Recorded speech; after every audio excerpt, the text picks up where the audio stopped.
नहीं दिया जाता, उनको आजादी नहीं है, बहुत सारे अवसरों से वंचित रखा जाता है और पावरफुल होते हुए भी उनको कमजोर और असहाय और दुर्बल का दर्जा दिया गया। क्यों समाज से, उन लोगों से कि यह दर्जा किसने दिया, क्यों दिया? जो पुरुष प्राणी, भारतवर्ष के जो पुरुष वर्ग हैं, अपना 2 वक्त का खाना नहीं बना सकते, वो अपने खाने के लिए भी एक महिला पे डिपेंड करते हैं, माँ के रूप में, पत्नी के रूप में, बहन के रूप में और बहू के रूप में। कोरोना ने तो सबको बहुत अच्छा एक्सपीरियंस दिया है। जो लोग अकेले रहते हैं उनको पता चला होगा आटे दाल का भाव, क्योंकि खाना बनाना आता ही नहीं, कभी सीखा ही नहीं, कभी जरूरत ही नहीं, क्योंकि यह तो औरतों का काम है। खाना तो औरतें बनाती हैं, बच्चे तो औरतें पालती हैं, बच्चे तो संभालती हैं औरतें, और घर को संभालने का काम, ये सब घर के कामकाज महिलाओं के हैं, उनको करना चाहिए। जो महिलाएं काम करती हैं वो भी करें, क्योंकि ये उनकी फील्ड है, ये उनका काम है। ऐसी मानसिकता, ऐसा जो हमारी सोच है, उनसे मैं पूछना चाहूंगी कि वो पुरुष वर्ग, वो प्राणी जो अपना खुद का 2 टाइम का खाना नहीं बना सकता, उसको कोई हक नहीं है कि वो महिलाओं को दुर्बल और कमजोर समझे। महिलाओं के मन में, दिल में और मानसिकता में ताला लगा दिया गया है। जो उनकी पावर हाउस है, जो खुद को एक पावर हाउस है, वो अपने को कमजोर और आत्मविश्वास खो के अपने को असहाय समझती है और उनको लगता है वो किसी के ऊपर डिपेंडेंट है। मैं पूछना चाहती हूँ, वो डिपेंडेंट है या वो लोग जो अपना 2 टाइम का खाना नहीं बना सकते? बीवी 1 महीने के लिए अगर मैके चली जाए तो क्या हालत होगी, सोच के देख लीजिए। तो डिपेंडेंट कौन है? कौन है जिसमें ताकत है और अच्छी ताकत है? तो सोच के देखिएगा, ये प्रश्न आप सबके ऊपर छोड़ती हूँ, क्योंकि आज ये नौबत आ गई है कि वुमेन एम्पावरमेंट की बात होती है और महिलाओं को सशक्तिकरण देने की बात होती है, मगर सवाल यहाँ पे ये भी उठता है कि महिलाएं क्या कमजोर हैं?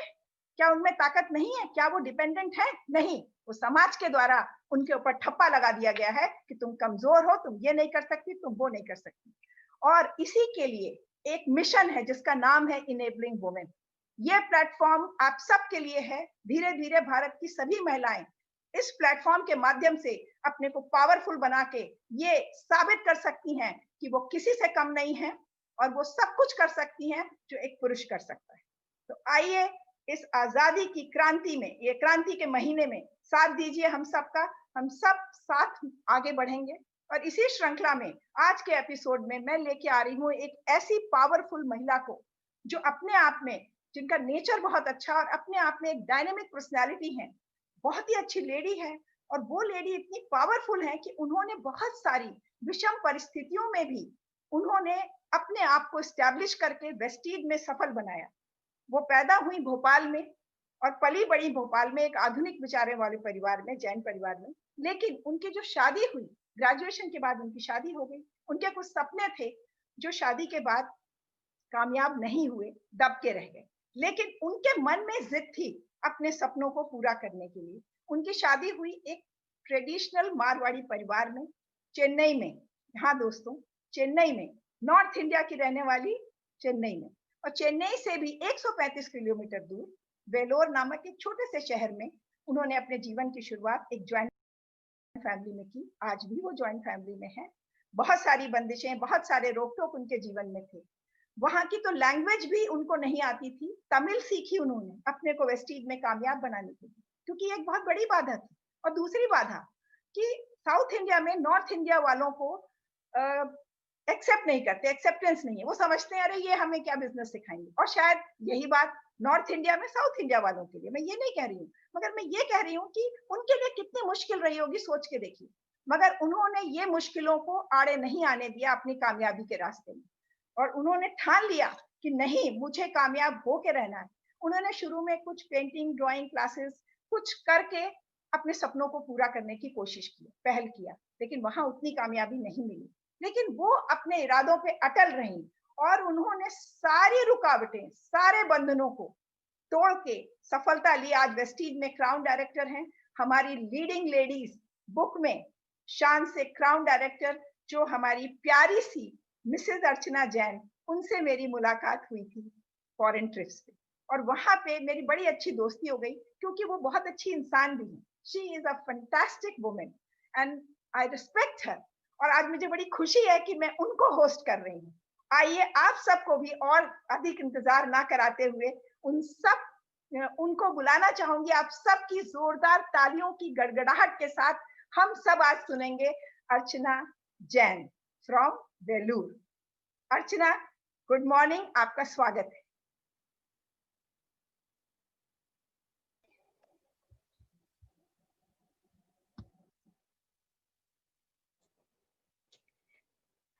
Thank you so much ma'am, thank you so much इतने अच्छे इंट्रोडक्शन के लिए।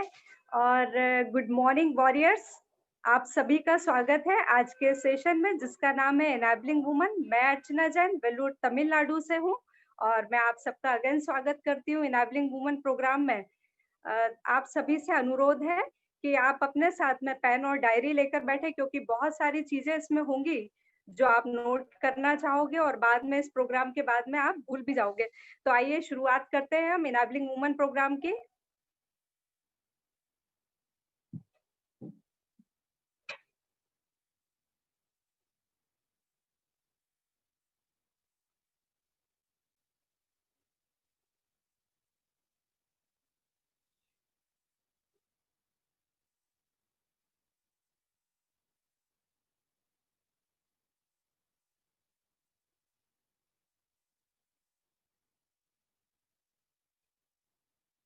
आज का हमारा जो मैं टॉपिक लेकर आई हूँ वो है how to become a super woman, transform yourself. Ladies, आज मैं आपको मोटिवेट नहीं करने आई हूँ, आज मैं आपको एजुकेट करने नहीं आई हूँ, मैं आज आपको ट्रांसफॉर्म करने आई हूँ। मेरा मानना है कि हर लेडी, प्रकृति ने किसी लेडी को कमजोर बनाया ही नहीं है, हर वुमन सुपर वुमन है। लेकिन हमें अपनी शक्तियों का एहसास ही नहीं है, हम क्या है हमें इस चीज का एहसास ही नहीं है। इसीलिए उस चीज को एहसास दिलाने के लिए आज मैं इस प्रोग्राम को लेकर आई हूँ। तो चलिए आगे बढ़ते हैं। मैंने ये टॉपिक क्यों चुना? बचपन से ही जब मैं छोटी थी तब एक वो देखती थी, सुपरमैन एनिमेशन मूवी देखती थी, कॉमिक्स पढ़ती थी, तो मेरे दिमाग में एक ही बात आती थी कि why Superman, why not super woman. मुझे लगता था क्या सिर्फ आदमी ही सुपरमैन होते हैं, क्या महिलाएं सुपर वुमन नहीं हो सकती? और आज मुझे ऐसा लगता है कि सुपर वुमन वो वुमन होती है जो लाइफ के हर एस्पेक्ट में कामयाब होती है, स्ट्रांग होती है। अप्स एंड डाउन्स तो जीवन में आते हैं और आते ही रहेंगे, लेकिन वो हर चीजों को इजीली हैंडल कर सकती है। चाहे वो फाइनेंशियल हो या मेंटल हो या इमोशनल हो, या फिर सोशल हो, हेल्थ हो, स्पिरिचुअल हो, कुछ भी, हर एस्पेक्ट में वो स्ट्रांग रहे, वो है सुपर वुमन। तो आगे बढ़ते हैं और आगे बढ़ते हैं, जानते हैं कि आपका अपना ट्रिगर पॉइंट ढूंढिए। अब आप कोई भी काम जब हम करते हैं तो उसको करने का एक स्ट्रॉन्ग रीजन हमारे पास में होना चाहिए, तभी उस काम को हम कर पाते हैं। और तभी उस काम में हमें जो मुसीबतें आती हैं, अगर हमारा जो पर्पज है किसी काम को करने का, अगर वो स्ट्रॉन्ग है तो हमें मुसीबतें छोटी लगती हैं, बड़ा है तो छोटी लगती है। और अगर हमारा पर्पस छोटा होगा तो वो मुसीबतें हमें पहाड़ के समान लगेंगी। तो इसलिए सबसे पहले ज़रूरी है कि हमारा वो पर्पस ढूँढे, हमारा वो ट्रिगर पॉइंट ढूँढे। अगर मैं बात करूँ अपनी, तो मेरा ट्रिगर पॉइंट मैं आपको शेयर करना चाहती हूँ कि जैसा कि मैम ने कहा कि मैं भोपाल से हूँ, येस ऑफ कोर्स, और मैं एक बिज़नेस क्लास फैमिली को बिलॉन्ग करती हूँ। तो जब मैं 12 साल की थी, तो मेरे फादर का बिज़नेस जो पार्टनरशिप में था, उनको उनके पार्टनर धोखा देकर और बहुत सारा लॉस देकर फरार हो गए थे सारा कलेक्शन करके। और मेरे फादर जो कि बहुत ही ईमानदार व्यक्ति हैं, तो उन्होंने अपना सब कुछ बेचकर जिनकी देनदारी थी उसे चुकाई और मेरे फादर के पास कुछ भी नहीं बचा था। एक बात और बताना चाहती हूँ कि हम 6 भाई-बहन हैं और अपने भाई-बहनों में मैं सबसे बड़ी हूँ और मुझसे छोटी भी बहन है। तो आज आपको मैं बताती हूँ कि शुभचिंतक कौन होते हैं। शुभचिंतक वो होते हैं ज जब हमारा कुछ शुभ होने लगता है तो उन्हें बड़ी चिंता होती है। और जब हमारा कुछ बुरा होता है तो वो सबसे पहले हमारे पास में सहानुभूति दर्शाने आते हैं और ऐसी-ऐसी बातें करते हैं, तो जिससे हमें समझ नहीं आता है कि ये सहानुभूति दर्शा रहे हैं या हमारे जले पर नमक छिड़क रहे हैं। तो ऐसे ही कुछ लोग हमारे पास में आया करते थे और बोलते थे, "अरे! ये तो बड़ा बुरा हुआ तुम्हारे साथ में और अब कैसे होगा? तुम्हारे पास तो कुछ बचा भी नहीं है। 2-2 बेटियाँ हैं।" अभी इनकी जब मैं 12 साल की थी, तो वो और मेरी छोटी बहन 10 साल की। तो बोलते थे कि ये तो बेटियाँ किसी काम की भी नहीं है, बोझ है ये तो, और फिर कुछ टाइम बाद इनकी शादी करनी पड़ेगी। अगर बेटे होते इनकी बजाय, क्योंकि दोनों भाई छोटे थे, तो बेटे होते तो ये तुम्हारे साथ में बराबर से काम पर आ जाते। तो उस टाइम पर मेरे फादर उनको जवाब देते कि मेरी बेटियाँ किसी के ऊपर भी बोझ नहीं है, वो अपनी किस्मत खुद लेकर आई हैं और मेरी बेटियाँ मेरी शान है, मेरा गुरूर है। तो कुछ लोग तो कुछ नहीं बोलते थे, पीठ पीछे बोलते थे कि जब शादी करेंगे तब पता चलेगा कि बेटियाँ शान है कि बोझ है और कुछ मुँह पर ही बोल देते थे। तो वो बहुत ही छोटी उम्र थी लेकिन मुझे वो सारी चीज़ें जब से समझ में आने लगी थी और उनकी भी गलती नहीं थी उन लोगों की क्योंकि उस टाइम का माहौल ही कुछ ऐसा था। मैंने अपने आस-पास और अपनी जो फ्रेंड्स थी उन लोगों के घरों में भी वैसे ही देखा था कि लड़कियों को उतनी कुछ इज़्ज़त नहीं मिलती थी और उनको बचपन से घर के काम-काज सिखाए जाते थे कि वो ससुराल में आगे जाके अच्छे से वहाँ पर फिट हो सके और जबकि हमारे जो पेरेंट्स थे, जो मेरे मदर-फादर थे, वो थोड़े-से अलग सोच के थे। वो सोचते थे कि अच्छे से अच्छा पढ़ाओ और ज़्यादा से ज़्यादा स्किल्स डेवलप करो क्योंकि कोई भी इंसान पैसा खत्म हो सकता है और अगर हाथ में डिग्री हो तो कभी ऐसा भी हो सकता है कि जॉब ना मिले या उतनी सैटिस्फैक्टरी जॉब ना मिले। लेकिन अगर हमारे हाथ में हुनर हो तो वो हुनर कभी भी हमें भूखा नहीं रहने देगा। तो उनका प्रयास हमेशा इन चीज़ों पर रहा और हम भाई-बहनों ने जो सीखना चाहा उन लोगों ने सिखाया। तो मुझे ये लगता था कि ये मेरा परम सौभाग्य जो ऐसे माता-पिता मिले।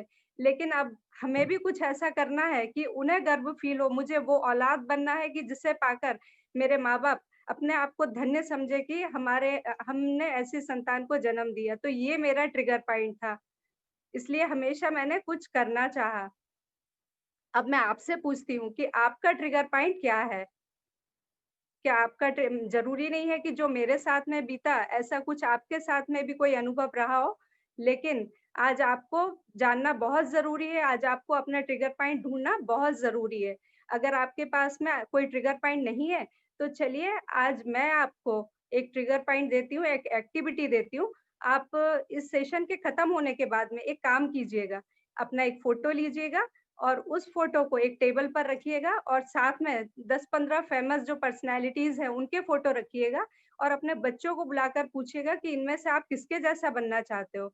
और मैं आपको गारंटी देती हूँ कि आपके बच्चे आपके फ़ोटो पर हाथ नहीं रखेंगे। धक्का लगाना सुनकर, लगना भी चाहिए क्योंकि आपको अपना ट्रिगर पॉइंट जो ढूँढना है। यस।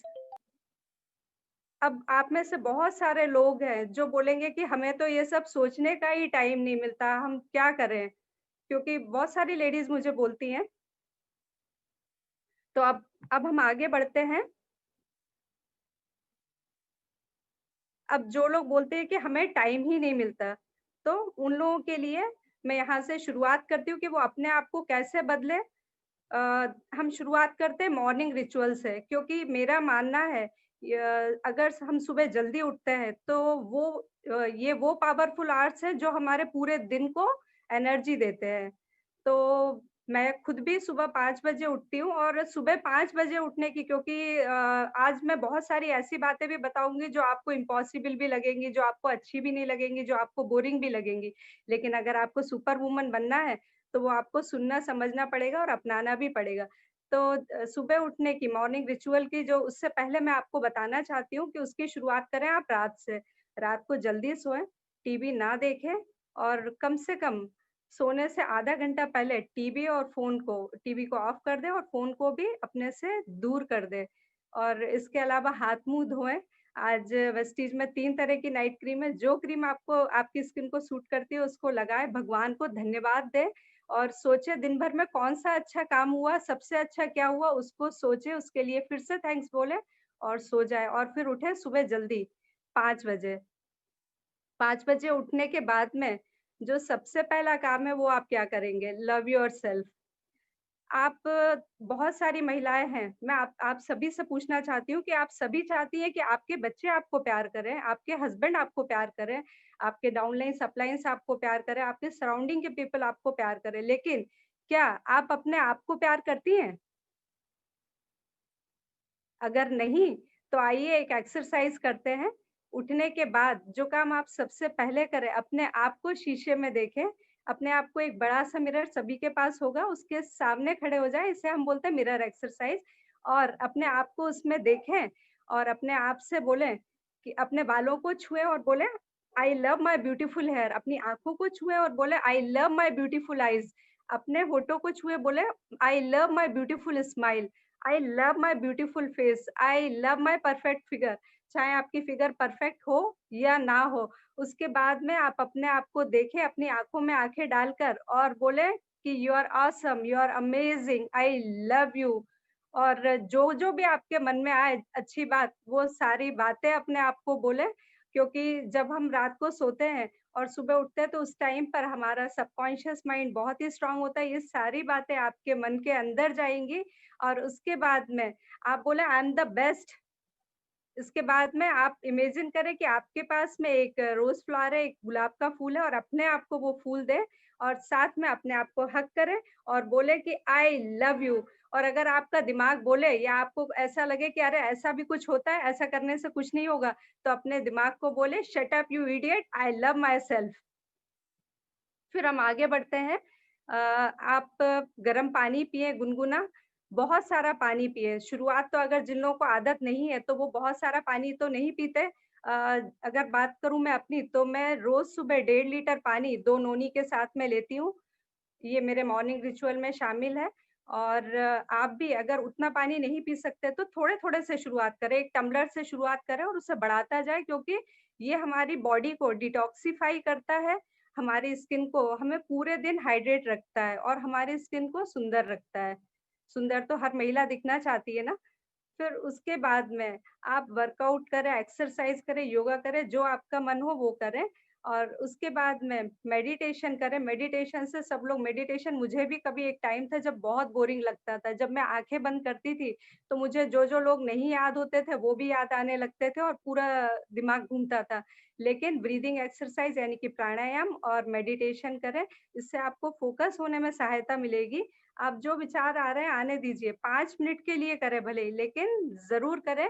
और मेडिटेशन करने के बाद में अपने ड्रीम्स को विज़ुअलाइज़ करें। सोचिए कि आप क्या पाना चाहते हैं ज़िंदगी में, सोचिए कि अभी क्या है और पाना क्या चाहते हैं, तब आपको पता चलेगा। इस टाइम को मैं मी टाइम भी बोलती हूँ, क्योंकि इस टाइम में कोई भी डिस्टर्बेंस नहीं होता है। ये टाइम हम अब पूरी तरह से अपने साथ में बिताते हैं। इसके अलावा ग्रैटिट्यूड, दुनिया की सारी प्रार्थनाओं को अगर मिलाकर एक कर दिया जाए, तो उसे बोलते हैं हम ग्रैटिट्यूड। एक ही शब्द आता है उसके लिए, ग्रैटिट्यूड, आभार, धन्यवाद, शुक्रिया, जिस भी भाषा में आप बोलें। तो ज़रूर ग्रैटिट्यूड करें। आप एक जर्नल लें, एक डायरी लें और उसमें रोज़ 10 पॉइंट लिखें कि आप किन चीज़ों के लिए आभारी हैं। एक्चुअली ये इतना बड़ा सब्जेक्ट है कि इसे 2-3 घंटे भी इसके ऊपर बोला जाए तो कम है, लेकिन यहाँ पर बताना ज़रूरी था मॉर्निंग रिचुअल्स में, इसलिए मैं बता रही हूँ। मैं खुद भी ऐसा करती हूँ कि 10 पॉइंट रोज़ भी जिन-जिन चीज़ों के लिए आप आभारी हैं, चाहे वो लिविंग थिंग्स हो या नॉन लिविंग थिंग्स हो। अगर आपके पास में ₹1 भी है, तो उस ₹1 के लिए आप आभारी रहें, तो वो ही चीज़ें बढ़ने लगेंगी। क्योंकि हमेशा बोला जाता है कि where attention goes energy flows. और जहाँ पर आपकी एनर्जी जाएगी, वो चीज़ें एक्सपेंड होने लगेंगी। तो वही चीज़ें बढ़ने लगेंगी और अच्छी चीज़ें आने लगेंगी आपके जीवन में।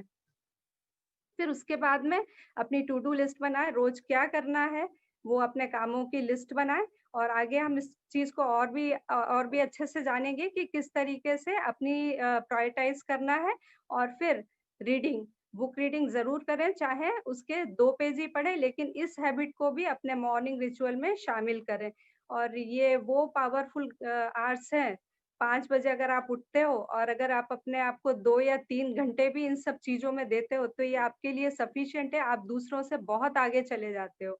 अगर रोज़ आप में 1% भी इम्प्रूवमेंट होता है, तो आप 1 साल में 365% अपने आप को इम्प्रूव कर सकते हैं और तभी आप बन सकते हैं सुपर वुमन, एनेबल वुमन। हो सकता है ये सारी चीज़ें आपको अच्छी नहीं लग रही हों, लेकिन जो चीज़ें शुरुआत में अच्छी नहीं लगती हैं, वो चीज़ें बाद में बहुत अच्छे रिज़ल्ट देती हैं और जो चीज़ें आपको शुरुआत में मज़ा देती हैं, वो चीज़ें बाद में बहुत बड़ी सज़ा देती हैं। एक बार ऐसा हुआ भी था कि एक साइंस के जो प्रोफ़ेसर थे, वो अपने स्टूडेंट को लैब में लेकर जाते हैं, पानी से भरा हुआ एक बर्तन में एक मेंढक को छोड़ते हैं, वो मेंढक को और उसके बाद में उस पानी को गरम करना शुरू करते हैं। तो जब वो गरम करते हैं पानी को, तो मेंढक ठंडे-ठंडे पानी से आया था, तो उसे बड़ा मज़ा आता है, पानी गरम होता है, तो उसे मज़ा आता है, थोड़ा-सा और गरम होता है, उसे थोड़ा-सा और मज़ा आता है, थोड़ा और गरम होता है, तो उसे वो तकलीफ़ देने लगता है, लेकिन वो मैनेज करता है, एडजस्ट करता है और उसके बाद में थोड़ा और गर्म हो जाता है पानी, तब उसे और तकलीफ होने लगती है, लेकिन वो कर क्या सकता था और पानी उस पॉइंट पर पहुँच जाता है जहाँ जाके वो उबलने लगता है। अब मेंढक जंप करके बाहर निकलने की कोशिश करता है, लेकिन वो नहीं निकल पाता है क्योंकि वो अपनी सारी एनर्जी वहाँ पर एडजस्टमेंट में गँवा चुका था, तो वो मारा जाता है। तो जो चीज़ें हमें शुरुआत में मज़ा देती हैं, वो बाद में बहुत बड़ी सज़ा देती हैं। हमें भी अच्छा नहीं लगता है कि सुबह उठे, एक्सरसाइज़ करें, प्राणायाम करें, लेकिन ये चीज़ें बाद में बहुत अच्छे रिज़ल्ट देती हैं। और जबकि हम लेट उठते हैं, जंक फूड खाते हैं, तो जो वो चीज़ें शुरुआत में बहुत मज़ा देती हैं, लेकिन बाद में बहुत सज़ा देती हैं, फिर हमें उसकी आदत पड़ जाती है और वो बहुत सारी बीमारियों को जन्म देती है। तो आगे बढ़ते हैं। अब हम ये जानते हैं कि बहुत सारे चैलेंजेस लेडीज़ फेस करती हैं, जिसमें से सबसे पहला चैलेंज होता है कि उनकी फैमिली उनको सपोर्ट नहीं करती है। फिर उसके बाद में उनमें उतना डिसीज़न मेकिंग की एबिलिटी नहीं होती है, वो डिसीज़न ही नहीं ले पाती हैं, बोलती हैं हस्बैंड से पूछ कर बताएँगे, तो बच्चों से पूछ कर बताएँगे और इस तरह की कई बातें। फिर मोटिवेशन की भी कमी होती है, उनको लगता है कि क्यों किया जाए? फिर रिस्क नहीं लेना चाहती हैं, नॉलेज की कमी होती है, अवेयरनेस नहीं होता है और उसके अलावा कॉन्फिडेंस नहीं होता है। तो ये सारे चैलेंजेज़ आते हैं। अब चैलेंजेज़ हैं, तो उनका उनका रास्ता भी है, उनका हल भी है, तो आइए आगे की स्लाइड्स में देखते हैं। अब जो सबसे पहला चैलेंज है, how to convince the family, family को कैसे कन्विंस किया जाए?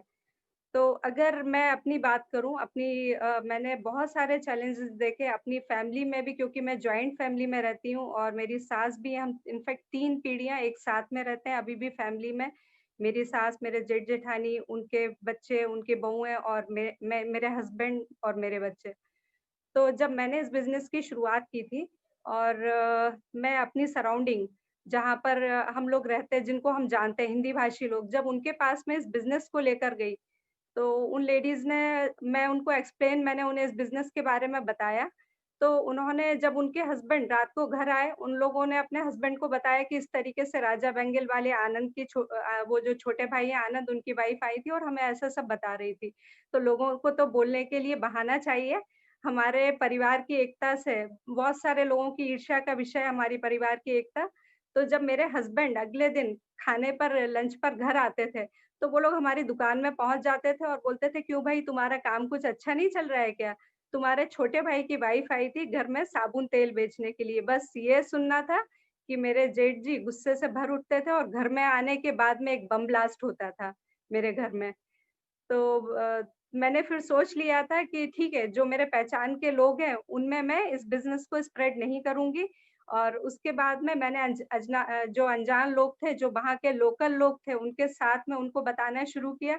तो मुझे उतनी अच्छी तमिल नहीं आती थी, टूटी-फूटी तमिल बोलती थी, टूटी-फूटी इंग्लिश बोलती थी, वो लोग बड़ा मज़ाक उड़ाते थे मेरा। तो वो लोग बोलते थे जैन लोगों को सेठ बोला जाता है, सेठम्मा बोलते थे मुझे और मुझे बोलते थे कि सेठम्मा पहले तमिल तो सीख लो, फिर उसके बाद में बिज़नेस करना। तो मैं उन्हें एक ही बात बोलती थी कि सर मुझे तमिल नहीं आती क्योंकि मेरी मदर टंग नहीं है, मेरा बॉर्न एंड ब्रॉट अप यहाँ का नहीं है, तो क्या हुआ? आपकी तो है ना। अगर जो बात मैं आपको बोलने आई हूँ, अगर आपको समझ में आ गई तो मेरी तो छोड़ो, आपका जीवन बदल जाएगा। और इस तरीके से उन उन लोगों ने मुझे सीरियस लेना शुरू कर दिया और मेरा काम शुरू हो गया। कई लोग मुझे ये भी बोलते थे कि आपका टॉप लीडर कौन है? तो मैं बोलती थी मैं हूँ ना मेरा टॉप लीडर। तो बोलते थे अच्छा आपका लेवल क्या है? जब मेरा लेवल 5 या 8% का हुआ करता था, तो मैं उनसे बोलती थी कि मैं हूँ ना टॉप लीडर। तो बोलते थे अच्छा आपकी इनकम कितनी आती है? तो मैं उनसे बोलती थी कि आपके बिज़नेस में शुरुआत करते के साथ इनकम आ गई थी? आपने बच्चों को स्कूल भेजा था, तो वो पहले ही दिन पास हो गए थे क्या ये महीने भर में? तो इसी तरह की बातें थी कुछ जिनसे लोगों ने मतलब मुझे सीरियस लेना शुरू किया और फिर इसके अलावा मैं और भी लेडीज़ को देखती हूँ क्योंकि हमें किसी भी बात की रूट कॉज़ पे जाना चाहिए। अगर हमारी फैमिली में सपोर्ट नहीं मिल रहा तो क्यों नहीं मिल रहा? एक और लेडी है जो बहुत अच्छा काम कर रही थी मेरी टीम में लेकिन अचानक ही उसने काम करना बंद कर दिया। तो जब पता चला कि उसके हस्बैंड को एक इनसिक्योरिटी फ़ील हो गई थी कि अगर ये इनेबल हो गई, तो ये मुझे छोड़ देगी। एक ऐसा ही और एक किस्सा है कि वो तो मेरे पहचान के लोग थे और उसके हस्बैंड ने भी उसको मना कर दिया। तो वो मेरे पहचान के थे, मैंने उनसे पूछा, "क्यों भैया आपने क्यों मना कर दिया?" तो वो बोलते हैं कि अरे दीदी इस आपको इसका मालूम नहीं है, पहले भी ये कोई डिब्बे-डिब्बी की कंपनी करती थी और मुझे बहुत दौड़ाती रहती थी, तो अब ये मुझे फिर दौड़ाएगी इसलिए मैंने मना कर दिया। तो ख़ैर ये सारी तो प्रॉब्लम्स थी, लेकिन जहाँ प्रॉब्लम है वहाँ सॉल्यूशन भी है और सबसे अच्छा सॉल्यूशन यही है कि अगर आप चाहते हैं कि आपकी फैमिली आपको सपोर्ट करे, तो आपको चाहिए कि अपने सपनों को उनके सपनों के साथ जोड़ें, अपनी फैमिली के साथ में बात करें, उन्हें बैठाएँ और अगर आपकी फैमिली में ड्रीम्स की बातें होती हैं, सपनों की बातें होती हैं, तो आप सपनों के बारे में बात करें। अगर आपकी फैमिली में द ज़रूरतों की बातें होती हैं, तो आप ज़रूरतों के बारे में बात करें, अपने बच्चों से पूछें कि उन्हें क्या चाहिए, वो ज़रूरतें या वो सपने छोटे भी हो सकते हैं, बड़े भी हो सकते हैं और फिर उन्हें समझाएँ कि अभी हम जो काम कर रहे हैं, उस काम को करते हुए ये सब लेना मुश्किल है, तो इसीलिए मैंने ये काम शुरू किया है, जिससे कि मैं आप लोगों के सपने पूरे कर सकूँ। उनसे पूछें कि कैसा रहेगा कि अगर हम सब विद फैमिली फॉरेन ट्रिप जाएँ और उनसे पूछे कि कैसा रहेगा कि अगर 1 लाख रुपए घर में आए, तो क्या-क्या खरीदोगे? उन चीज़ों की लिस्ट बनाओ, क्या करेंगे? हम उस पैसे को कैसे स्पेंड करेंगे? तो उस तरीके से इमोशनली आपके बच्चे, आपके हस्बैंड, आपकी फैमिली के लोग भी उस आपके बिज़नेस के साथ में जुड़ जाएँगे। उन्हें बताओ कि अपने बच्चों से पूछो कि ऐसे कौन-कौन से फ्रेंड हैं जो आप लोग चाहते हो कि वो भी अपने पेरेंट्स के साथ में हमारे साथ फॉरेन ट्रिप पर आएँ क्योंकि हम लोग तो फॉरेन ट्रिप जाने वाले हैं। तो ऐसे कौन से फ्रेंड्स हैं, तो वो फिर अपने जो साथ पढ़ते बच्चे उनका भी रेफ़रेंस देंगे, इससे आपको और भी नए लोग मिलेंगे और फिर आपके साथ ही और फिर उन लोगों को भी वो लोग भी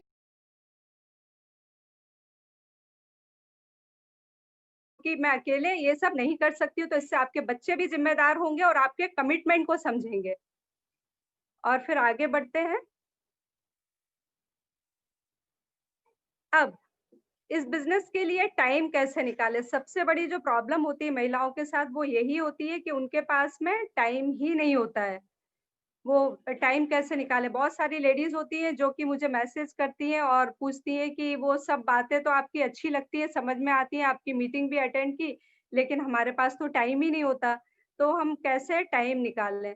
तो सबसे पहले तो मैं आप लोगों से यही कहूँगी कि टाइम निकालने से पहले आप ये देखो कि आपका टाइम जा कहाँ रहा है।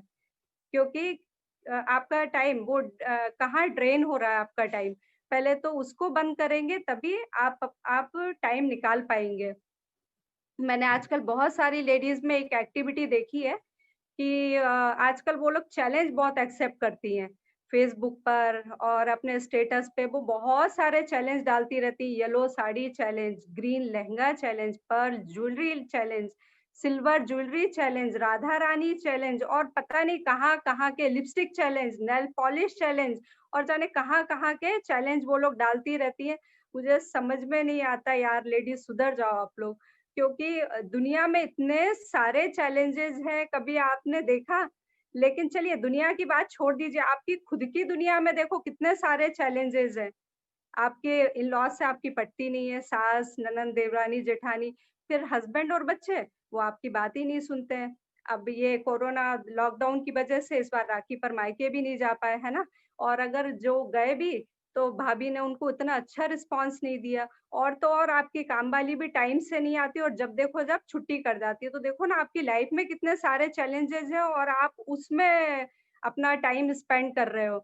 तो इस चीज़ को मैं एक उदाहरण से और अच्छे से समझाना चाहती हूँ कि एक व्यक्ति उसने ऑफ़िस में एंटर किया और एंटर करते के साथ ही वो इधर-उधर, इधर-उधर कुछ ढूँढने लगा। तो लोगों ने जब उसे देखा तो लोगों ने पूछा कि भाई यहाँ पर क्या ढूँढ रहे हो? तो वो व्यक्ति बोलता है कि मैं चाबियाँ ढूँढ रहा हूँ। तो लोग बोलते हैं लेकिन अभी तो तुम ऑफ़िस में आए थे, तुम्हारी चाबियाँ क्या यहाँ गुमी हैं? तो बोलता है नहीं मेरी चाबियाँ यहाँ नहीं गुमी, मेरी चाबी तो घर में गुमी है। तो वो बोलते हैं जाकर घर में ढूँढो ना भाई। तो वो व्यक्ति बोलता है कि क्या करूँ घर में तो बहुत अंधेरा है।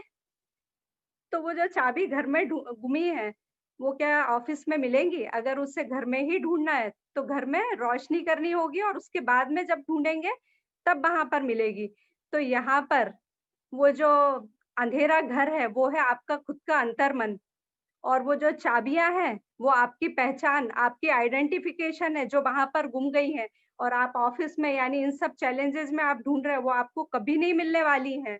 वो आपको मिलेगी जब आप अपने अपने अंतर्मन में एक दीपक जलाएँगे, किस चीज़ का? अपने आप को आत्मनिर्भर करने का, अपने आप को सेल्फ डिपेंडेंट, ना सिर्फ फाइनेंशियली बल्कि इमोशनली भी और मेंटली भी। जब उस दीपक को आप जलाएँगे तो यकीन करिए आपको ना सिर्फ जैसे कि एक दीपक जलता है तो एक अंधेरे कमरे में किसी कोने में भी जला दो, तो उसे भी वो रोशनी से भर देता है। इसी तरीके से जब आप अपनी आत्मनिर्भरता का दीपक जलाएँगे तो वो आपके संसार में उजाला कर देगा।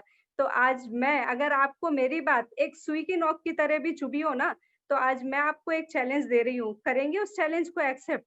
देखिए, आपका ये सौभाग्य था जो आप वेस्टीज में आए, परम सौभाग्य जो आपको वॉरियर्स मिले। अब आप कुछ ऐसा करके दिखाओ कि हम सब पूरी वॉरियर्स फैमिली आपके ऊपर प्राउड फील कर सके और तब डालना अपना स्टेटस कि चैलेंज एक्सेप्टेड। कुछ जब बन जाए, अपना कोई लेवल अचीव कर ले, बड़े-बड़े चेक कर ले तो और फिर मुझे बताइएगा तो मैं अपने स्टेटस में आपका फ़ोटो डालूँगी और मैं लिखूँगी I am proud of you, great. तो जिन लोगों को भी ये चैलेंज एक्सेप्टेड हो, वो बाद में अपने ग्रुप में कमेंट ज़रूर कीजिएगा। और अब आगे चलते हैं। अब डिस्ट्रैक्शन से कैसे बचा जाए? बहुत सारे डिस्ट्रैक्शन है, हमें फ़ोकस होने में 30 मिनट का टाइम लगता है किसी भी चीज़ में, लेकिन डिस्ट्रैक्ट होने में हमें सिर्फ़ 3 मिनट लगते हैं। और सोशल मीडिया, टीवी, फ्रेंड्स ये बहुत सारी चीज़ें हैं, तो हम डिस्ट्रैक्शन से कैसे बचें? तो सबसे पहले तो सोशल मीडिया आता है, अब हमारे बिज़नेस के लिए भी सोशल मीडिया बहुत ज़रूरी है और हम इससे बच तो नहीं सकते हैं, लेकिन उसे बेवजह देखने से बचें। एक तो सबसे पहले सारी चीज़ के नोटिफ़िकेशन ऑफ कर दें, जिससे आपको कोई डिस्ट्रैक्शन ही नहीं हो क्योंकि होता यही है, आपने अपना कोई स्टेटस डाला और उसके बाद में फिर आप देख रहे हैं कि कितने लोगों ने देखा, कितने लोगों ने देखा, कितने लोगों ने कमेंट किया। अरे! आप कुछ ऐसा बनो ना कि लोग अपने स्टेटस पे आपका फ़ोटो डालें। तो सबसे पहले तो सारे नोटिफ़िकेशन ऑफ कर दें और बेवजह यूँ ही सोशल मीडिया को नहीं देखें, ब्राउज़िंग नहीं करें। और फिर उसके बाद में टीवी, टीवी पर भी ऐसे-ऐसे शोज़ आते हैं ना, बिग बॉस, रात को लेडीज़ देखकर सोती हैं बिग बॉस और फिर सुबह वो पूरा बिग बॉस सारी पॉलिटिक्स, सारे लड़ाई-झगड़े उनके खुद के जीवन में होने लगते हैं। तो ऐसी सारी चीज़ों को बिल्कुल देखकर टाइम वेस्ट मत करें और फिर उसके बाद में फ्रेंड्स, ऐसे बहुत सारे फ्रेंड्स होते हैं जो फ़ोन करते हैं और उसके बाद में आधा घंटा, पौन घंटे तक अपनी राम कहानी सुनाते रहते हैं कि आज ऐसा हो गया, आज वैसा हो गया, आज ये बना, आज वो बना और उनके पास में कोई भी आइडिया नहीं होता आगे बढ़ने का, कुछ भी उनके पास में प्लान नहीं होता, तो ऐसे फ्रेंड्स से ज़रूर दूर रहें। बोलते हैं ना कि जैसी संगत वैसी रंगत। हम जैसे भी फ्रेंड्स के साथ रहते हैं, हम उन्हीं 5 लोगों का एवरेज होते हैं जिन लोगों के साथ में हम रहते हैं। और यहाँ पर एक चीज़ और भी बोलना चाहूँगी कि फ्रेंड्स वो नहीं होते हैं कि जिनका पास्ट हमसे मिलता हो, बल्कि फ्रेंड्स वो होते हैं जिनका फ्यूचर हमसे मिलता हो। मुझे यहाँ पर वेस्टीज में आने के बाद में बहुत अच्छे-अच्छे फ्रेंड्स मिले, हर फॉरेन ट्रिप पर मुझे फ्रेंड्स मिले और ये फ्रेंड वो फ्रेंड है जिनसे मेरा फ्यूचर मिलता है, मुझे भी मिलेनियर बनना है, उन्हें भी मिलेनियर बनना है और हमारे सारे आइडियाज़ ये हम लोग एक-दूसरे को मोटिवेट करते हैं आगे बढ़ने के लिए। और मैं अपने बच्चों को भी बोलती हूँ कि जो लोग भी बोले कि ये हो नहीं सकता, वो हो नहीं सकता, ज़िंदगी कट रही है, आगे जाकर अभी तो छोटे हैं, तो अभी तो ऐसी बातें नहीं होंगी, लेकिन आगे जाकर भी जो बोले कि ज़िंदगी कट रही है, गुज़र रही है, ऐसे लोगों से वो अपनी दूरी बना लें, ऐसे लोग कभी जीवन में आगे बढ़ने नहीं देंगे। आप जिन 5 लोगों के साथ रहते हैं, अगर आप 5 इडियट लोगों के साथ रहते हैं, तो छठवें इडियट आप खुद हैं और अगर 5 सक्सेसफुल लोगों के साथ में आप रहते हैं, तो छठवें सक्सेसफुल आप खुद हैं। इसीलिए मैंने आपको बुक रीडिंग का बोला क्योंकि कोई भी व्यक्ति जो कोई भी कामयाब व्यक्ति है, वो आपको फ्रेंड बनाकर अपना एवरेज क्यों डाउन करेगा? तो इसलिए बुक्स पढ़ें, बुक्स सबसे अच्छी मित्र होती है और आपको जो कामयाब व्यक्ति हैं, उनके विचार आपके अंदर आएँगे। फिर फैमिली जब हम फैमिली में रहते हैं तो हर हर जो फैमिली का सदस्य होता है, उसके सोच का नज़रिया अलग-अलग होता है। मैं खुद भी एक जॉइंट फैमिली में हूँ, 3 जनरेशन हम लोग साथ में रहते हैं और ऑब्वियसली हम लोगों में जनरेशन गैप भी है। हर इंसान का सोचने का तरीका अलग-अलग होता है। तो ये तो नहीं बोल सकते कि वो गलत हैं और हम सही हैं, लेकिन या तो अपने परिवार की सोच को अपनी सोच के साथ में मिलाओ, और अगर नहीं मिलती है अपनी सोच, तो थोड़ी-सी दूरी बना लो, अपनी बात उनके साथ में बैठकर डिस्कस मत करो। और फिर ओकेज़न्स, अब बहुत सारा टाइम हम लोगों का इन्हीं में निकल जाता है कि आज शादी है, फिर ये है, फिर बर्थडे है, फिर इधर जाना है, फिर उधर जाना है, इसमें हमें बहुत सारा डिस्ट्रैक्शन हो जाता है। तो हम सबसे पहले हमें ये काम करना चाहिए कि जहाँ पर 90% जगह ऐसी होती है कि जहाँ पर हमारे नहीं क जाने से भी काम हो जाते हैं, तो ऐसी जगह बिल्कुल भी मत जाइए। अपनी फैमिली को भेज दीजिए, आप बोलेंगे कि हम नहीं जाएँगे तो हमारे घर में कौन आएगा? सही बात है, तो अपनी फैमिली को भेज दीजिए। अभी उनको रिश्तेदारी निभाने दीजिए और आप मत जाइए, आप अपने काम पर फ़ोकस कीजिए, क्योंकि आपका बहुत सारा टाइम इसमें निकल जाता है। और जब आप कामयाब हो जाएँगे, कुछ बन जाएँगे, तो वहाँ जाएँगे तो आपकी हैसियत एक चीफ गेस्ट की तरह रहेगी। और अब आगे बढ़ते हैं।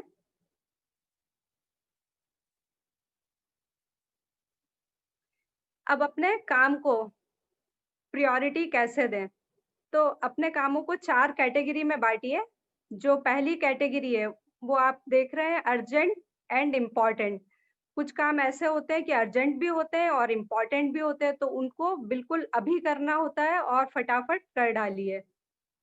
जैसे अगर हमारा हमारा लेवल है और क्लोजिंग का टाइम आ गया है, तो वो अर्जेंट भी है और इम्पोर्टेंट है, उसे तो करना ही पड़ेगा।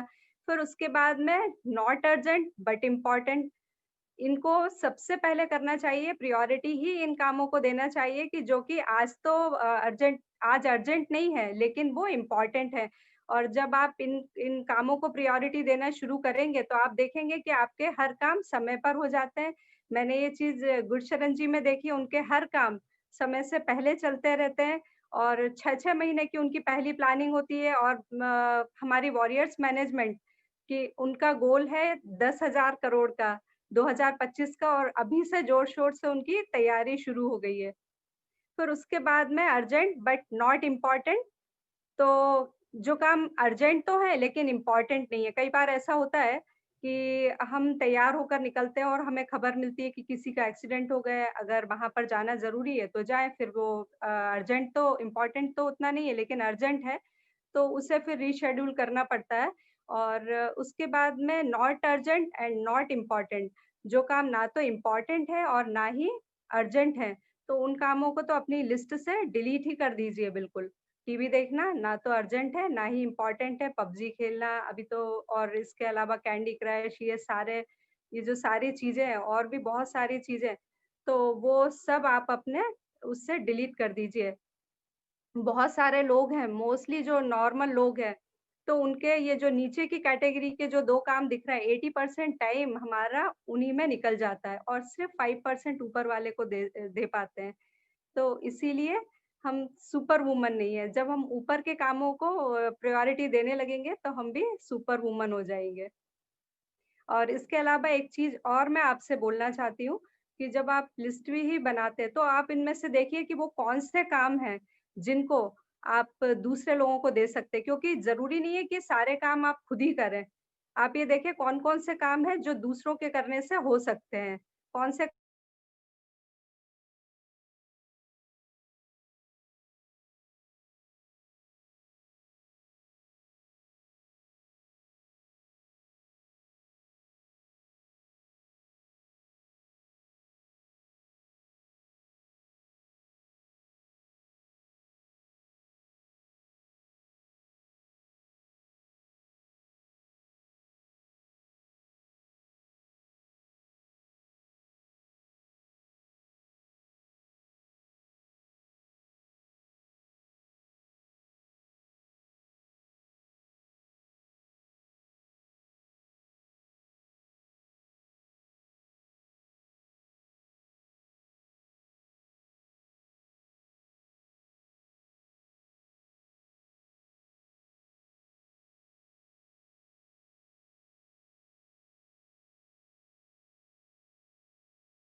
हमेशा अपने साथ में एक छोटा नोटपैड रखें, जिससे कि आपके दिमाग में जो भी चीज़ें आती हैं, वो सारी चीज़ें आप उन नोटपैड में नोट नोट करते जाएँ, कि जिससे आपके दिमाग पे फालतू का प्रेशर ना रहे और आपका दिमाग खाली रहे।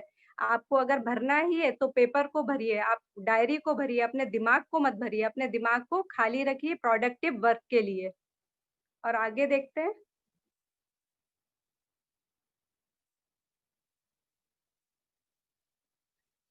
Decision making.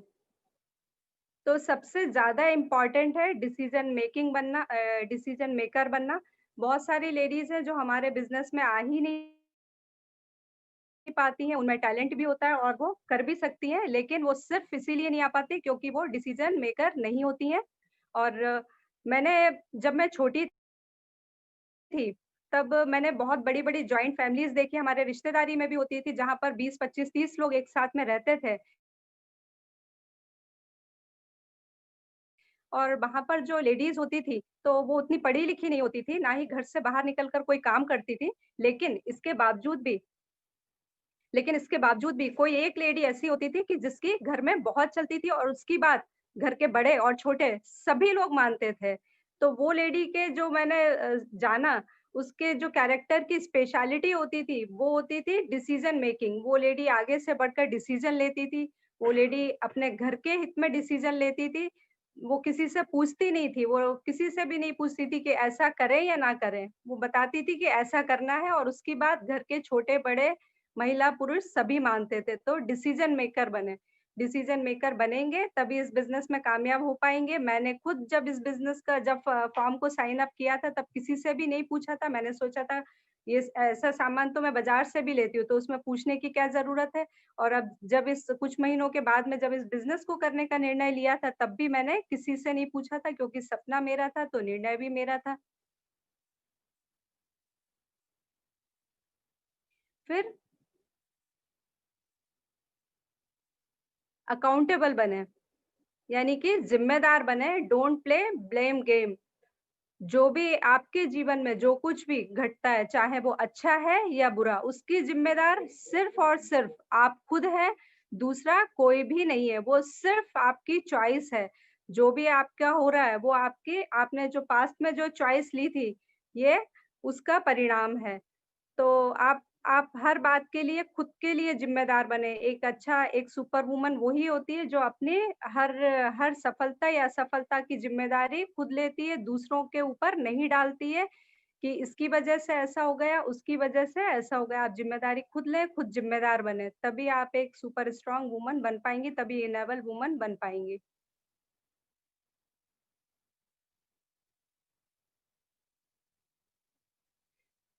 फिर keep away your heart from hurt. अपने हार्ट को हर्ट होने से बचाएँ। फ्रेंड्स, आपका एक हार्ट ही है जो हम बोलते हैं ना, हार्ट अगर देखा जाए तो हमारे दूसरे बॉडी ऑर्गन की तरह ही है, जैसे कि किडनी, लंग्स और इंटेस्टाइन, लिवर जो चीज़ें होती हैं, उसी तरीके से एक इंटरनल ऑर्गन है हमारी बॉडी का। लेकिन अगर हमें जब कभी कोई हर्ट होता है, तो सबसे ज़्यादा दर्द हमारे दिल में होता है। कभी सुना है आपने कि उसने वो बोल दिया, हमें लग गई बात और हमारी किडनी दर्द कर रही है या हमारा लीवर कर रहा है दर्द या हमारी इंटेस्टाइन कर रही है, ऐसा कभी नहीं होता। तो जो भी बात लगती है वो दिल पर ही लगती है और दिल का ध्यान रखना चाहिए अपनी, कोई भी बात दिल पर नहीं लेना चाहिए। अगर कोई रिजेक्शन भी होता है, लोग बाग सिर पकड़ कर बैठ जाते हैं, लोग बोलते हैं कि उसने ऐसा बोल दिया, अरे उसने आपके बिज़नेस को रिजेक्ट किया, आपको थोड़ी किया है। घर परिवार में भी ऐसी बहुत सारी बातें होती रहती हैं जिन्हें हम दिल पर ले लेते हैं, तो दिल पर हमें कोई भी बात नहीं लेना चाहिए। और एक बात मैं बोलूँगी कि जो चीज़ आपको टेंशन देती है, उसे आप अटेंशन ही मत दो, तो आप बहुत सुखी रहोगे। और अपने दिल को, क्योंकि ह दिल ही हमारा वो ऑर्गन है जो हमारे जन्म से पहले से धड़कना शुरू होता है और मृत्यु तक अपना काम बखूबी करता रहता है, चौबीसों घंटे। तो हमारे दिल की सुरक्षा के लिए तो वेस्टीज़ ने बहुत अच्छे-अच्छे प्रोडक्ट लॉन्च किए हैं, लेकिन उसके साथ में आप कोई भी बात अपने दिल पर ना लें और कोई भी बात आपको लगे तो आप चुटकी बजाएँ और बोले कट और वहाँ से उस बात को अपने दिल से झटक दें। अब आगे बढ़ते हैं, फॉरगिवनेस। आपने सुना है कि हीरा हीरे को काटता है, लोहा लोहे को काटता है, जहर जहर को काटता है, लेकिन क्या कभी आपने सुना है कि क्रोध क्रोध को काटता है? ऐसा कभी नहीं सुना। तो जब हम क्रोध करते हैं तो ये मानिए कि क्रोध एक अंगारा है जिसे हम अपने हाथ में उठाते हैं दूसरे पर फेंकने के लिए, लेकिन जलती सबसे पहले हमारी हथेली ही है।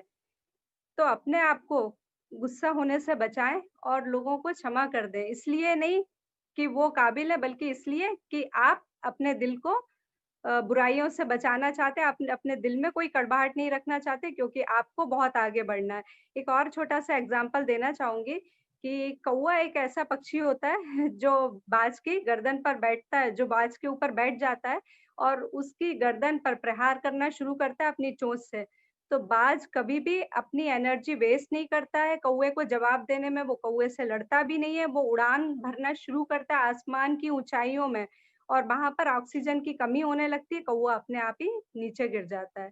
तो इसी तरीके से कोई भी आपको हर्ट करे, कोई भी आपको अगर नुकसान पहुँचाए तो उसे माफ़ कर दें और सिर्फ़ ध्यान रखें अपनी उड़ान पर। और उसके लिए आप सोने से पहले प्रेयर करके सोएँ कि जिसने भी मेरे द्वारा किसी को भी अगर कोई हर्ट पहुँचा हो, कोई नुकसान पहुँचा हो, तो मैं उन सबको क्षमा करती हूँ और मुझे अगर किसी ने भी कोई नुकसान पहुँचाया हो, तो मैं उन लोगों को क्षमा करती हूँ, वो लोग भी मुझे क्षमा करें। तो इस तरीके से आप अपने दिल पर कोई भी बात नहीं आने दें, जो भी हो उसे क्लीन करते रहें, जिससे आपकी सोल प्योर रहेगी। आपका माइंड, आपका हार्ट प्योर रहेगा। और ये भी एक बहुत बड़ा सब्जेक्ट है जिसके बारे में बहुत कुछ बोला जा सकता है, लेकिन अभी टाइम शॉर्ट है इसलिए आगे बढ़ते हैं। अब महिलाएँ वेस्टीज कैसे करें? महिलाएँ वेस्टीज कैसे करें? महिलाएँ सोचें, जब वो वेस्टीज जॉइन करती हैं तो वो सोचें कि हमारे घर में वेस्टीज नाम का एक बेबी आज ही पैदा हुआ है। जब हमारे घर में एक नए बच्चे का जन्म होता है तो क्या होता है? हमारी पूरी प्रायोरिटी वो बच्चा होता है। हमें अगर 2 में से चुनना होता है कि हमें हस्बैंड को अगर हमारी ज़रूरत है और सिमिलर टाइम पर बच्चे को भी है, तो हम बच्चे को ही प्रायोरिटी देते हैं और हम जब तक कि वो थोड़ा-सा बड़ा नहीं हो जाता, जब तक वो सेल्फ डिपेंड नहीं हो जाता, तब तक हमारी पूरी की पूरी प्रायोरिटी उस बच्चे के ऊपर होती है और कुछ भी नहीं होती है। चाहे हम अपनी नींद नींद का त्याग कर देते हैं बच्चे के लिए, हम हवा, पानी, गर्मी, सर्दी किसी भी चीज़ की परवाह नहीं करते, पहले बच्चे की ज़रूरत का ध्यान रखते हैं। तो उसी तरीके से आप इस वेस्टीज़ बच्चे को प्रायोरिटी दें और सोचें 5 साल के लिए 5 साल में जब ये बच्चा यानी कि जब आपके डाउनलाइन हैं, जब वो इम्प्रूव हो जाएँगे और बिज़नेस ऑटोमेशन में चला जाएगा, तो ये बच्चा आपको इतनी बड़ी इनकम देगा। आपके जो बच्चे अभी पढ़ रहे हैं, वो आपको कब कमा कर देंगे नहीं मालूम, लेकिन 5 साल अगर आपने इस बच्चे को प्रायोरिटी दे दी, तो ये बच्चा आपको इतनी इनकम देगा कि आपके बच्चे क्या, आपकी फैमिली भी तर जाएगी। और अब आगे बढ़ते हैं। The warrior app, a world class university, the warrior gravity. इसके लिए सबसे पहले तो मैं थैंक्स कहना चाहूँगी वन टीम बज़ को, जिन्होंने हमारे वॉरियर्स मैनेजमेंट के सपनों को मूर्त रूप दिया, साकार किया। Thank you so much. और ये वॉरियर्स यूनिवर्सिटी इतनी बड़ी यूनिवर्सिटी है कि इसके बारे में एक ही बात बोलूँगी कि अगर आपसे कहा जाए कि आप 40-50 किलोमीटर पैदल जाएँ, तो आपको कितना टाइम लगेगा?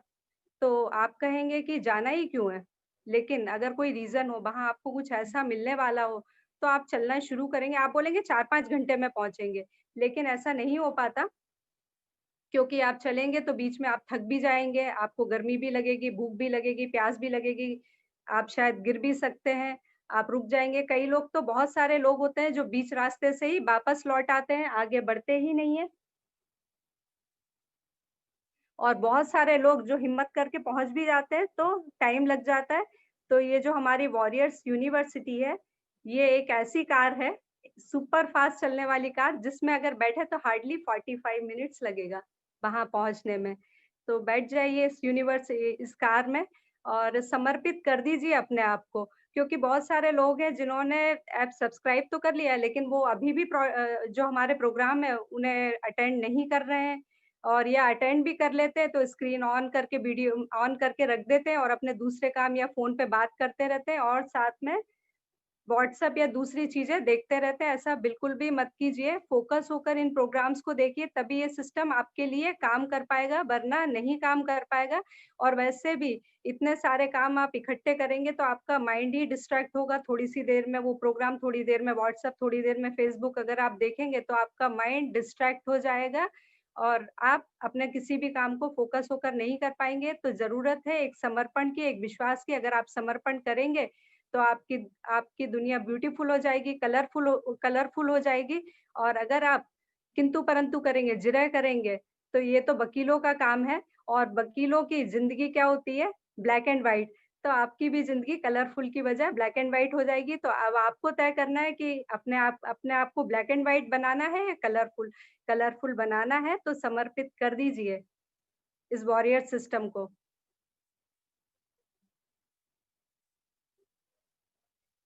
और थैंक्स से पहले मैं बोलना चाहती हूँ लेडीज के लिए कि मार्ट होकर पहाड़ों को बना के रास्ता निकल जा। मार्ट होकर पहाड़ों को बना के रास्ता निकल जा। तू सोने से चमक उठेगी, बस थोड़ी सी आग में जल जा, बस थोड़ी सी आग में जल जा। और जब एक महिला आगे बढ़ती है तो उसकी फैमिली भी आगे बढ़ती है, उसका गांव, उसका शहर भी आगे बढ़ता है और उसका उसका राष्ट्र भी आगे बढ़ता है। तो अगर एक राष्ट्र को आगे बढ़ाना है तो महिला को आगे बढ़ना बहुत जरूरी है। सुपर वुमन बनना, एनाबल वुमन बनना बहुत जरूरी है।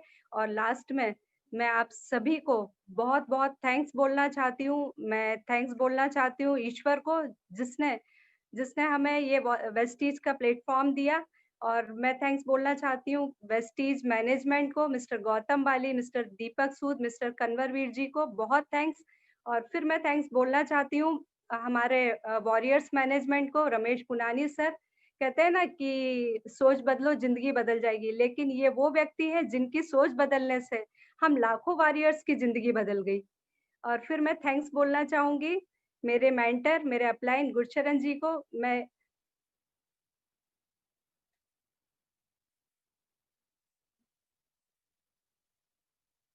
थैंक्स बोलना चाहूंगी मेरे मेंटर, मेरे अपलाइन गुरचरण जी को। मैं मेरे बहुत सारे बहुत अलग अलग क्षेत्रों के अलग अलग गुरु हैं, लेकिन जिस गुरु ने मेरे जीवन को शेप दिया वो है Gurcharan ji. Thank you so much sir. और इसके बाद में, इसके साथ ही उनके साथ में की जो नारी शक्ति है हमारी हरप्रीत मैम, उनको भी मैं थैंक्स बोलना चाहूंगी। हम हर बार फॉरेन ट्रिप पर मिलते हैं, इवेंट में मिलते हैं, लेकिन कभी मैंने इन्हें थैंक्स नहीं बोला। तो डेफिनेटली मैम आप मुझे सुन रहे होंगे, thank you so very much. और उसके बाद में मैं थैंक्स बोलना चाहूंगी हमारे विकी सर और ज्योति मैम को। ये वो कपल है जो एक खुशबू की तरह है, ये जहां पर भी होते हैं वहां पर खुशबू बिखेर देते हैं। चाहे वो खुशबू इनके नॉलेज की हो, चाहे वो खुशबू प्यार की हो, चाहे इनके केयरिंग की हो या लीडरशिप की हो, ये उस माहौल को खुशबूदार बना देते हैं। Thank you so much. मैं वॉरियर्स के एंटायर लीडरशिप को थैंक्स बोलना चाहती हूँ और साथ में मैं अपनी टीम को थैंक्स बोलना चाहती हूँ। बगैर आपके सपोर्ट के ये सब संभव नहीं था। Thank you so much. और लास्ट में थैंक्स बोलना चाहती हूँ हमारे जनता जनार्दन, जो भी हम लोगों को सुन रहे हैं, उन सभी लोगों को थैंक्स। आपने इतने पेशेंसफुली ये सारी बातें समझी और इन सब बातों पर अमल जरूर कीजिएगा और बनिएगा super woman. Thank you so much. Love you all. Wish you wealth. जय भारत, जय वेस्टी, जय warriors. Thank you so much. और अब मैं वापस बुलाना चाहती हूँ नीलिमा मैम को।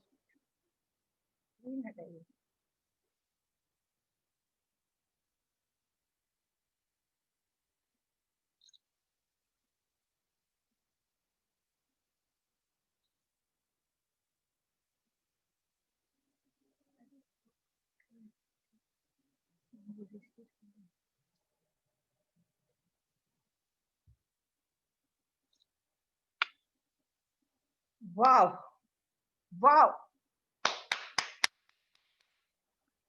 मैं दिल से थैंक यू बोलना चाहूंगी अर्चना जैन को, जिन्होंने बहुत ही सशक्त और शानदार बेहतरीन सेशन हम सब महिलाओं के लिए दिया।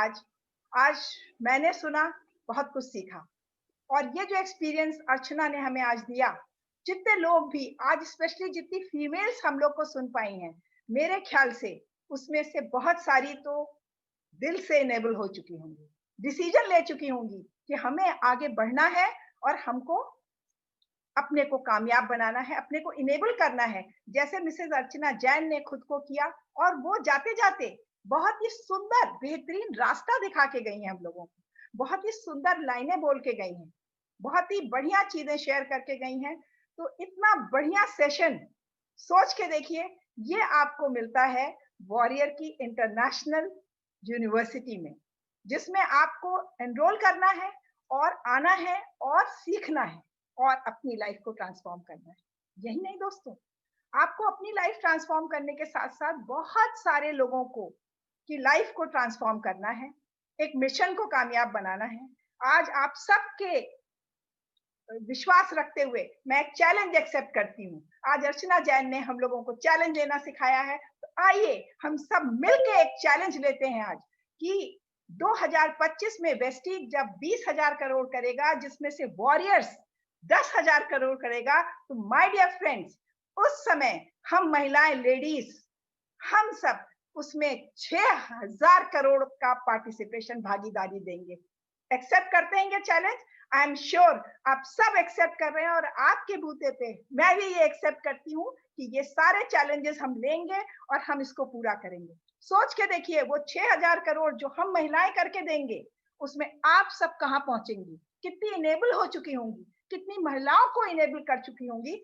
जरूरत है डिसीजन लेने की, अपनी सोच को बदलने की, और अपनी पावर हाउस है आप सब, अपनी पावर को अनलॉक करने के लिए। तो करिए अपनी पावर को अनलॉक, सोच को बदलिए और डिसीजन लीजिए। माय डियर फ्रेंड, एक बार और 2-3 चंद लाइनें बोलना चाहूंगी। महिलाओं की दशा पे सोचने को मजबूर हो जाइए, अपनी दशा को बदलने का टाइम आ गया है। लेकिन वो चंद लाइनों में बोलना चाहूंगी कि बिना गलतियों के सदियों से हमने भुगती है सजा। बिना गलतियों के सदियों से हमने, औरतों ने, भुगती है सजा।